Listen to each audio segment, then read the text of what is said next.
இப்போ 8 மணி, இன்னும் இங்கே வந்து உட்காந்துட்டு கழிஞ்சுட்டு போயிடாத. அதான் 4 மணிக்கே கூவி கூவி எழுப்பிவிட்டல. அப்புறம் என்ன, போய் மேய்ஞ்சிட்டு வா. பாரா, ஒரு மனுஷி சொல்லிட்டு தான் மட்டு மரியாதை இல்லாமல் முறைச்சி பார்த்துட்டு இருக்கிறத. காலங்காத்தாலான வாக்கிங் போகணுங்கிற அறிவு கூடவா இல்லை? வாக்கிங் போயிட்டு வா, போயிட்டு வந்துட்டு தான் சோறு போடுவேன். சாரி, அரிசி. ஏமா, நீ அரிசி போட்டு நான் தின்னுட்டாலும் எப்போ பார்த்தாலும் துரத்தி துரத்தி விட்டுறக்கு. நான் பக்கத்து வீட்டில் தின்னு தின்னு தானே வளர்ந்துருக்கேன். கோழி எல்லாம் பேசுமா? இந்த காலத்தில் என்னென்னமோ நடக்குது. ஒருவேளை பேசுமோ, இல்லை மைண்ட் வைஸ் நம்மளுக்கு கேட்குதோ? புது வியாதி எதுவும் வந்துட்டா? ஓடு. உன் கூட்டு சாவலும் ஒன்ன மாதிரியே இருக்கு பாரு. என்ன டைவ் அடிக்குது, உன் மண்டைக்கு மேலே ஏறி குச்சி ஓடுது பறந்துக்கிட்டு. வாயில் கொசு எதுவும் பூந்துற போது வாயை க்ளோஸ் பண்ணிக்க. சரி, எப்போலேருந்து கோழிக்கிட்டலாம் பேச ஆரம்பித்தேன்? அதுவும் உனக்கு பதில் சொல்லுது, நீ அதுக்கிட்ட பேசுகிற? ஏட்டி நெட்டவள்ளி, உனக்கு கேட்டுச்சா?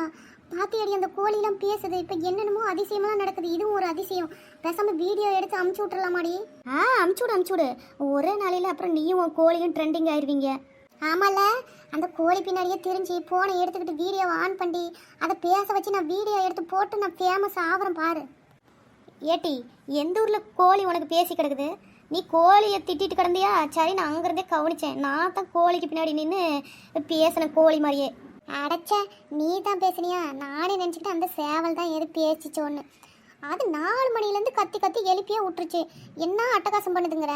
அதான் வாக்கிங் போக சொன்னாலும் போக மாட்டேங்குது. இங்கேயே நின்று கழிஞ்சு விட்டுக்கிட்டு எத்தனை வாட்டி சுத்தம் பண்ணுறது?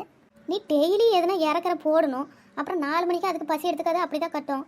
நீ ஃபஸ்ட்டு வாக்கிங் போ. அதெல்லாம் டெய்லிக்கு வாக்கிங் போயிட்டு தான் இருக்குது. நீ என்னைக்காச்சும் கோழிக்கு இற வச்சதுண்டா? ஒரு நாள் வச்சது கிடையாது. பக்கத்து வீட்லையே தின்னு அது பாரு நல்லா கெட்டா மாடு கணக்காக வளர்ந்து போயிருக்குது. அது நீயே எப்போ உங்கள் வீட்டில் நல்ல சோறை, நீ டெய்லி நல்ல சோறை செய்யறது கிடையாது. நீயே ஓசு வாங்கி தான் தின்ட்டுக்கிற. எப்பயாச்சும் செஞ்சு மீந்து போனுச்சுன்னா அதை போடுற. அந்த கோழி இன்னும் உனக்கு கொத்துன்னு கொத்தி திங்காமல் விட்டுருக்கு பாரு. அது வரைக்கும் நீ சந்தோஷப்பட்டுக்க. சரிடி, விடு. அப்புறம் நீ சொல்கிறது எது காதில் கேட்டுக்கிட்டு எப்பனா கொத்தி தின்ற போது என்னைய. ஆமாம், நீ என்னடி இந்த பக்கம் கோழி பிடிக்க வந்தியோ? என் கோழி ஏது களவான்ட்டு போனேன்னு வச்சுக்க, உன் கையை காலெல்லாம் முடிச்சு போட்டுருவேன். ஆமாம், எப்போ பார்த்தாலும் கழிஞ்சிட்டு கிடக்குது உன் கோழி. அந்த கோழியெல்லாம் சும்மா கொடுத்தினா கூட எனக்கு வேண்டாம். அதை வச்சுக்கிட்டு வீட்டில் கழிஞ்சிக்கிட்டு அதை அவன் சுத்தம் பண்ணுறவன். நீயே வச்சுக்கம்மா. அப்போ தான் உனக்கு முன்ன கோழி பிடிச்சி தாரேன் இரு. ஏக்கா, எங்கே தோட்டத்துக்கு போயிட்டு வரீங்களாட்டுங்குது? ஒரே ஒரு தேங்காய் தந்துச்சா? ஆமாம்மா, நேற்று அடித்த காற்றுல தேங்காய் எதுவும் நிறையா உடுந்து கிடக்குமேன்னு நேரமாக போனேன். அதுக்கு முன்னாடியே எல்லாம் எடுத்துகிட்டு போயிட்டாங்களாட்டுங்குது. இந்த ஒரே ஒரு தேங்காய் தான் பில்லு மரப்பில் கிடந்துச்சு. அதனால் ஆறு கண்ணுக்கும் படலையாட்டுங்குது. சரின்னு தூக்கிட்டு வந்தேன்.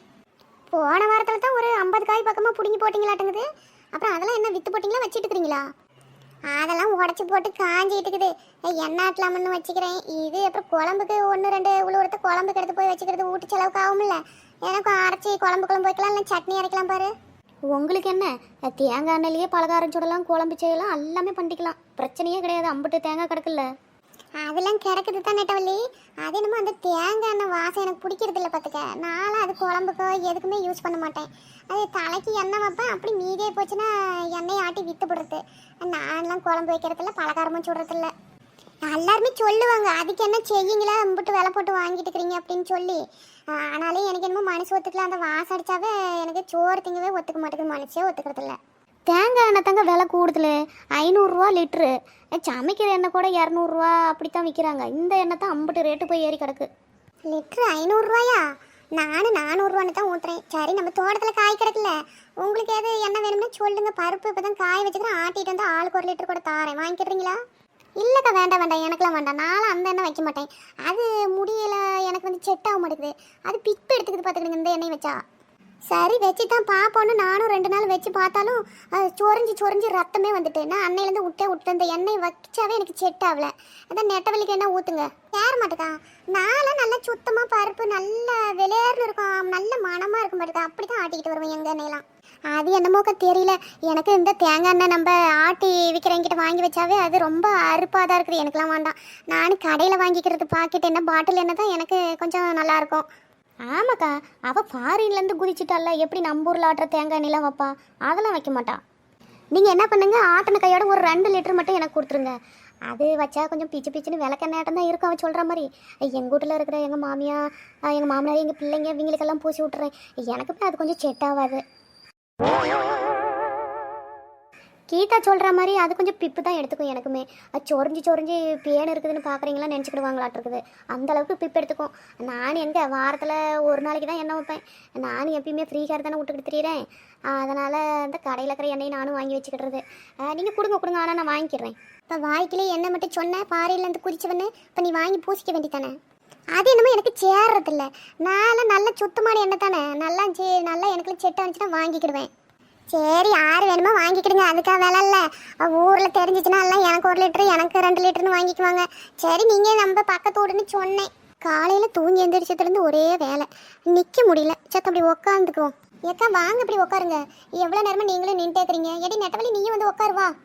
ஆமாம் தொடர்ந்து ஒரு 10 நிமிஷம் நிற்க முடியல. கால் மூட்டு வலி வேறு வந்துடுது. உட்காரத்துக்கெல்லாம் நேரம் இல்லை கீதா, இன்னும் வேலை கிடக்க வீட்டில். இந்த பிள்ளைங்கள்லாம் இன்னும் தூங்கிட்டே இருப்பாங்க. போய் ஒரு காப்பி கீப்பி வச்சு கொடுத்தா தான் எந்திரிப்பாங்க. நானும் இன்னும் பச்சை தண்ணி கூட பல்லில் படலை. தூங்கி எந்திரிச்சதும் போய் காட்டை எட்டி பார்த்துட்டு வரலான்னுட்டு போயிட்டேன். நானுமே இன்னும் காப்பியும் வைக்கல டீயும் வைக்கல. இன்னும் பால்காரனே வரல.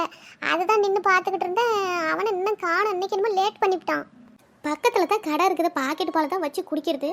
கஞ்ச பிசினாரி கணக்காக இருக்காத நீயே. ஏட்டி அப்புறம் பால்காரங்கிட்ட வாங்குற பால் வேஸ்ட்டாக போயிரும்ல. அப்புறம் நாளைக்கு ஊற்றுவானா, நேற்று வேணான்னு சொல்லிவிட்டாங்கன்னு சொல்லிவிட்டு நாம என்ன ஆஃபீஸ்க்காக போகிறோம், கொஞ்சம் பொறுமையாக தான் குடிச்சிக்கிடுவோம். நானும் நம்ம 10 மணி அக்காவை தான் வாங்கிட்டு இருந்தேன். அவங்களுக்கு பாரு வத்தக்கறவை ஆகிட்டு போச்சு.